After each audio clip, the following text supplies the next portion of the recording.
আসসালামু আলাইকুম সবাই, আমি মোহাম্মদ সাকিব হোসেন। আমি এখন দাঁড়িয়ে আছি বাংলাদেশের অন্যতম প্রাচীন প্রত্নতাত্ত্বিক নিদর্শন কুমিল্লার শালবন বিহারে। ময়নামতির এই লাল মাটির প্রাঙ্গণে পা রাখলেই মনে হয় যেন হাজার বছর আগের কোনো এক সমৃদ্ধ জনপদে ফিরে গিয়েছি। কুমিল্লা শহর থেকে মাত্র ৮ কিলোমিটার দূরে কোটবাড়িতে অবস্থিত এই বিহারটি আমাদের ঐতিহ্যের এক বিশাল গর্ব। Hi Tafsir. Tafsir. Tafsir. Hi Tafsir. ইতিহাসের প্রেক্ষাপট: অষ্টম শতাব্দীতে দেব রাজবংশের চতুর্থ রাজা শ্রী ভবদের এই বিহারটি নির্মাণ করেন। একসময় এর চারপাশ নিবিড় শাল গজারির বনে ঢাকা ছিল বলেই এর নাম হয়েছে শালবন বিহার। এটি মূলত একটি প্রাচীন শিক্ষাকেন্দ্র বা বৌদ্ধ মঠ ছিল, যেখানে দেশ বিদেশের অসংখ্য শিক্ষার্থী জ্ঞান অর্জনে আসতেন।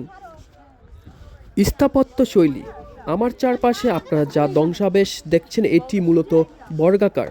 এর মাঝখানে রয়েছে বিশাল এক কেন্দ্রীয় মন্দিরের ভিত্তি এবং চারপাশ ঘিরে তৈরি করা হয়েছে ১১৫টি কক্ষ। এই কক্ষগুলোতেই এককালে বৌদ্ধ ভিক্ষুরা ধ্যান এবং অধ্যয়ন করতেন। পর্যটন ও ভিড়: সাপ্তাহিক ছুটির দিনগুলোতে সাধারণত রবিবার পূর্ণ দিবস ও সোমবার অর্ধদিবস বন্ধ থাকে।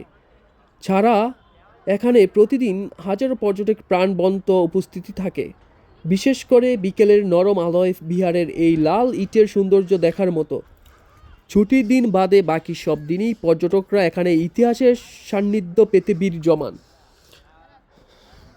স্থাপত্যর গভীরতা ও বিশদ বিবরণ: শালবন বিহারের প্রতিটি ইটের পরতে পরতে লুকিয়ে আছে নিপুণ কারুকার্য।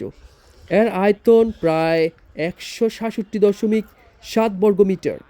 আপনি যখন বিহারের ভিতরে হাঁটবেন দেখবেন প্রতিটি কক্ষের সামনে চওড়া বারান্দা ছিল, যা বৌদ্ধ স্থাপত্যের এক অনন্য বৈশিষ্ট্য। প্রতিটি কক্ষের দেয়ালে কুলুঙ্গিতে ছোট ছোট দ্বীপ বা মূর্ত রাখার জায়গা আজও স্পষ্ট দেখা যায়।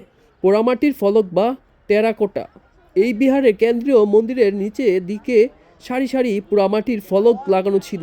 এই ফলকগুলোতে তৎকালীন বাংলার সাধারণ মানুষের জীবনযাত্রা, লতাপাতা, ফুল এবং বিভিন্ন পশু পাখির ছবি ফুটিয়ে তোলা হয়েছে।